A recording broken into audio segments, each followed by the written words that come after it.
My name is Andrea Juhan. I'm a mover, I'm a dancer, I'm a teacher. My path in dance, my path in embodiment has been a very long path, a lifelong path. I started ballet at age 5. I've been a dancer ever since. And in there, I taught yoga, I taught good old aerobics, I taught just free-form dancing, I taught jazz dancing for a long time. And then I met Gabrielle Roth. That was 1978. I was young, I was 17 years old. I met her at Esalen. I was there for a long time, and it was just, I met her and I was like, oh, oh, this is something important.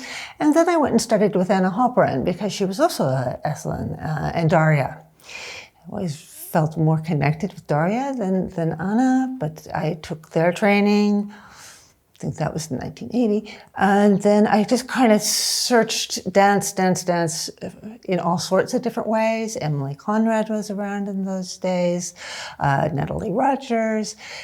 I was at Esalen. So I had this amazing environment of all of these incredible teachers coming in and out. And in those days, we were offered a free place in a workshop. And I just thought, this is my university. At the same time, I was studying Gestalt.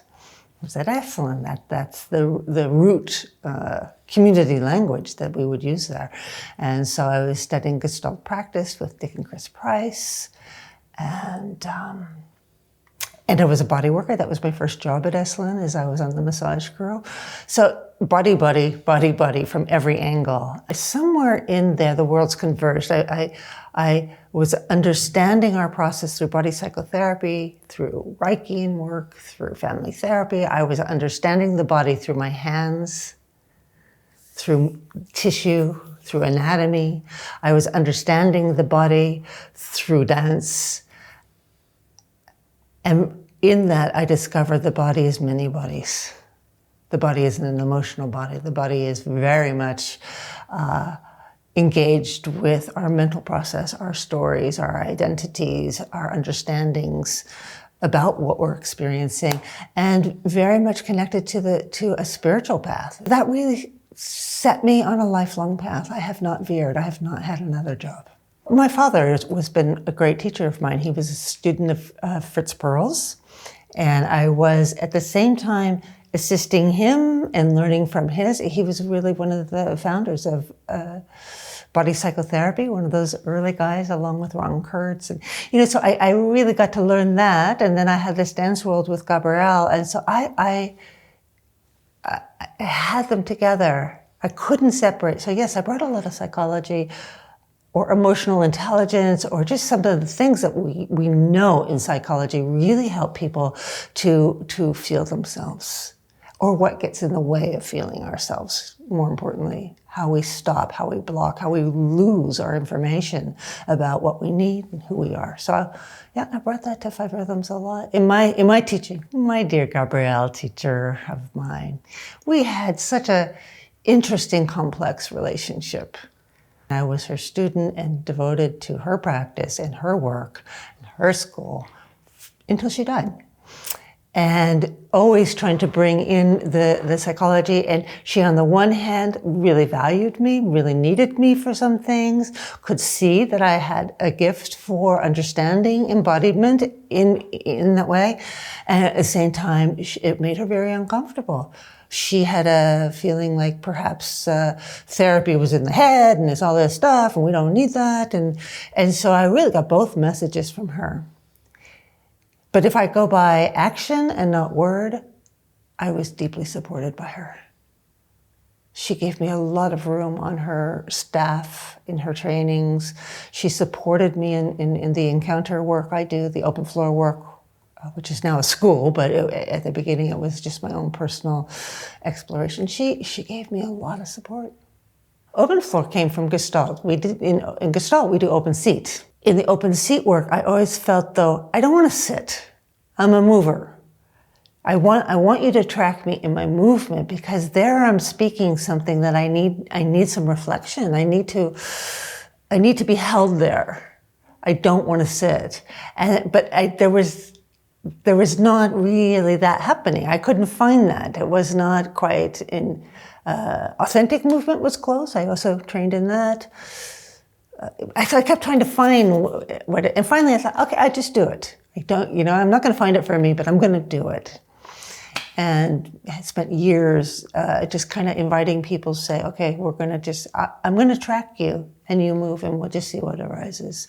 And then that turned into more of a form of encounter, a real structure for understanding group process, understanding intersubjectivity, how we affect each other, what our impact is on each other, on authenticity, empowerment, how do I show up?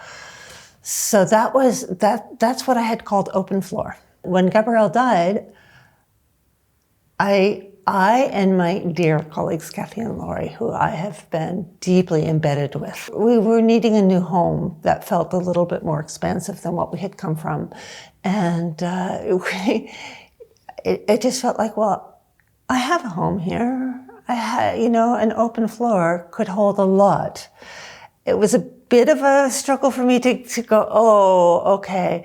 But when I realized encounter, just that word encounter, which is also part of my roots. I was there in the 70s with Will Schutz. We really did our encounter work. I could update that. I mean, the old encounter was a bit not very subtle. And not very embodied. I could update that and really embrace the kind of work that I was doing as encounter. Then I could let open floor hold a group of teachers. And that's what we wanted. We wanted a consortium or a collective of wisdom.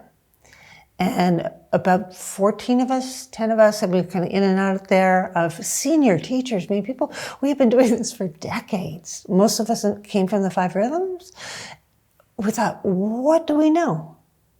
What do we know? What have we learned? What's essential here? Open floor is a place where people get to dance and experience themselves as a moving human.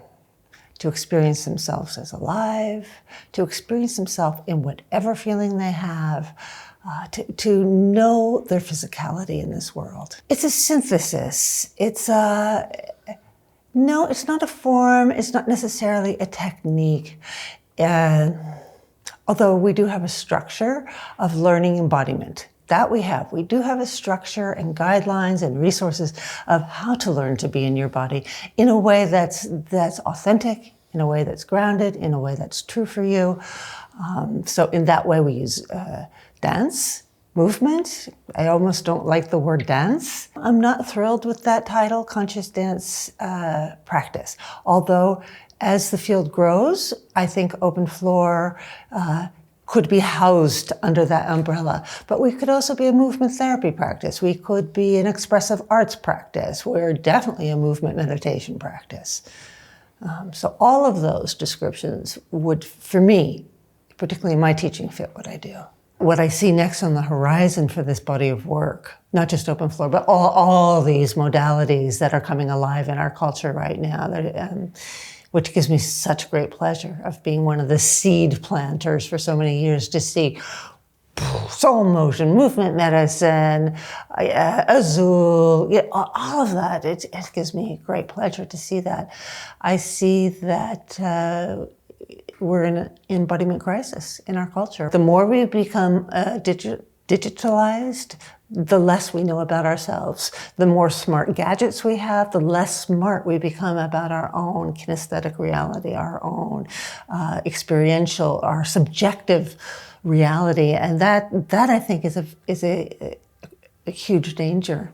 And I feel that all of us teachers who are embracing this and the people who are coming, who are learning it, are bringing a balance to the way our culture is going right now, a necessary balance to what is happening in the world right now.